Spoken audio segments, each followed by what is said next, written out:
Yes, good day once again.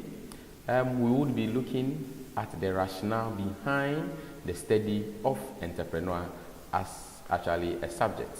And I would want to start by saying that the study of entrepreneur actually came up primarily as a result of the increasing in the population. The rate of population increase was actually one of the main resultant factors to the study of entrepreneur as a program and also as a way of developing people's ability to think outside the box and to be able to do something that will be able to give them an extra income. So we say as a result of the population growth, the existing structures, and here we are referring to the structures of the country or the government, could no more support the employment of inhabitants in the country. At first, there was even a bait for you to go into teacher training. There was even a bait for you to go into the army. There was even a bait for you to go into the nursing training. Allowances will be given to you. Certain privileges will be accorded you for you to entice you into even studying or to entice you into those professions. I even heard that those times, those at the university were even fed by the state. But as a result of population increase, the structures of the system that could really support this kind of venture was no more. Why? Because the government will now have to feed a lot of people. And this is an area that led to the genesis of the study of entrepreneur. That is the existing structures that the government had to support the inhabitants. As a result of population increase or population growth, those structures could no more support them. So a time came when even teachers' allowance was taken off. Allowance for the nurses were even taken off. Even now at the university, allowance sometimes, some of the university allowance for even students are even stripped off. So as these things happen, the excess population whom the system could not support will then have to find a way of catering for themselves and also for their family. The second point is that companies began to lay off large number of workers as a result of its inability to meet the financial demand of the company. For instance, as a result of the large size of employee which you have to foot their salaries and take care of other maintenances and all that, as this thing begin to increase, you realize that the financial demand on the company will become so high that you have to lay some people off. Typically, when there was that power fluctuation in the country, even VALCO that belonged to the state began to lay off workers because the cost of production was becoming very, very high.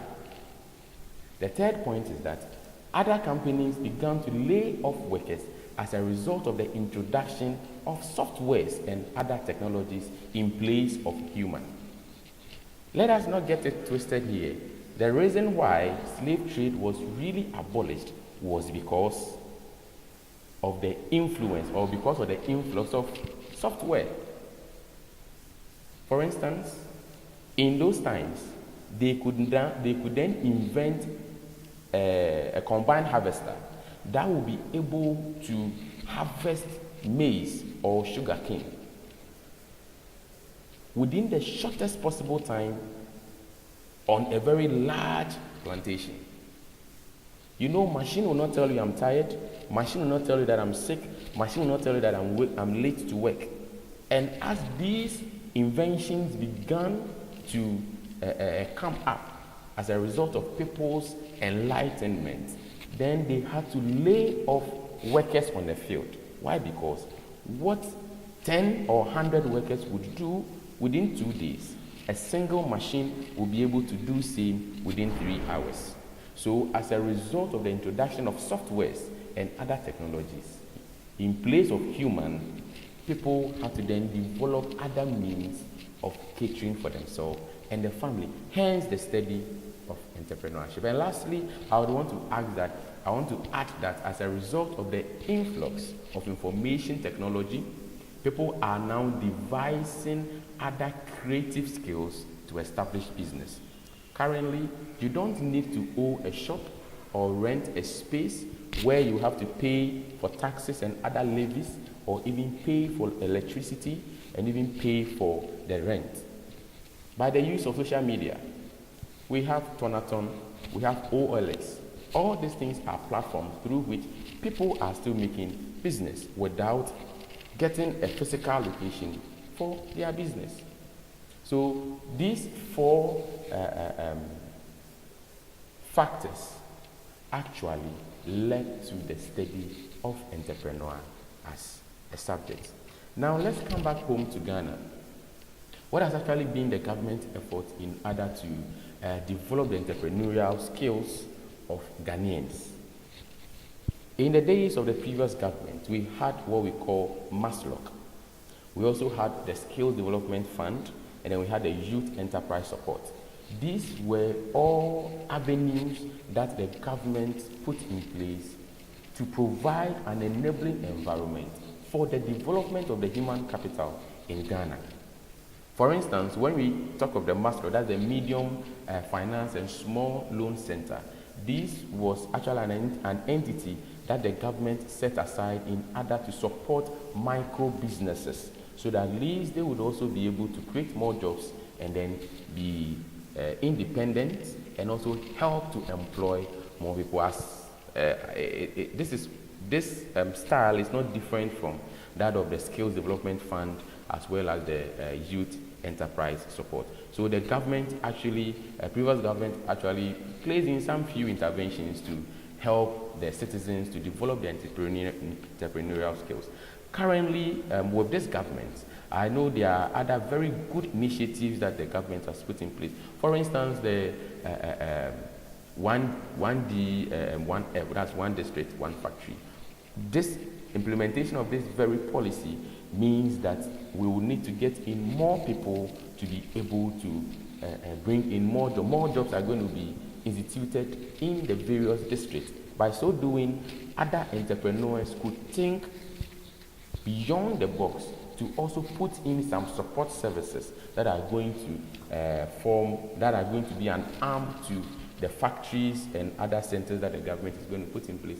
For instance, if the government fishing area, for instance, if the government is able to put up, say, a storage facility for them as an entrepreneur, I would also want to go in to set up at least a small refrigerator where these fish folks could store their fish even in abundant season, so that in the lean season they could still sell. So all these things are interventions by the government to make sure that the entrepreneurial skills of individuals are also developed. So these are just a few of the interventions by government to develop the entrepreneurial skills of 18.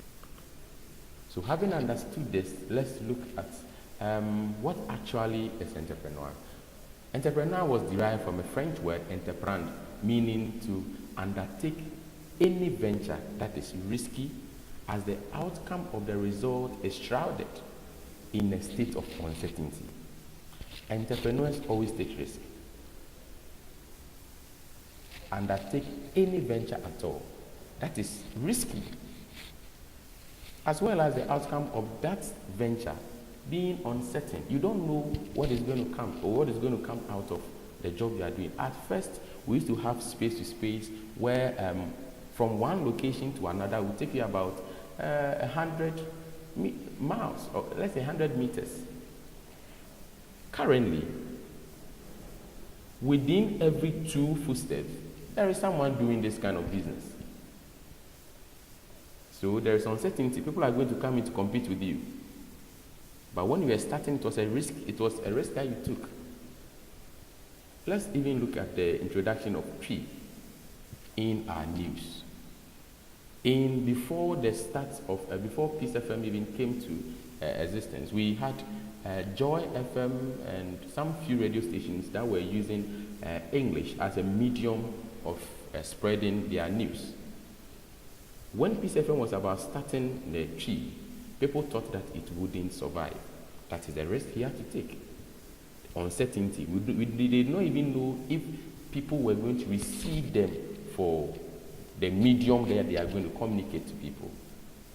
So that is an entrepreneur, and that is an entrepreneurship skill that we need to develop. It is any venture that is risky as the outcome or the result is shrouded in a state of uncertainty. Let's look at how other institutions or professions or professionals define entrepreneur.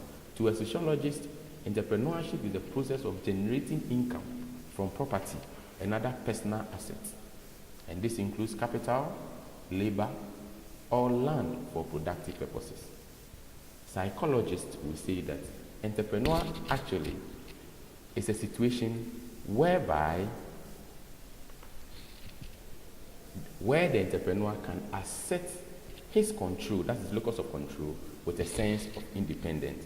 You know, when it comes to psychology, they will always want to put the human at the center of affairs. And management will say that it is a process of organizing and reorganizing resources in marketable products or services.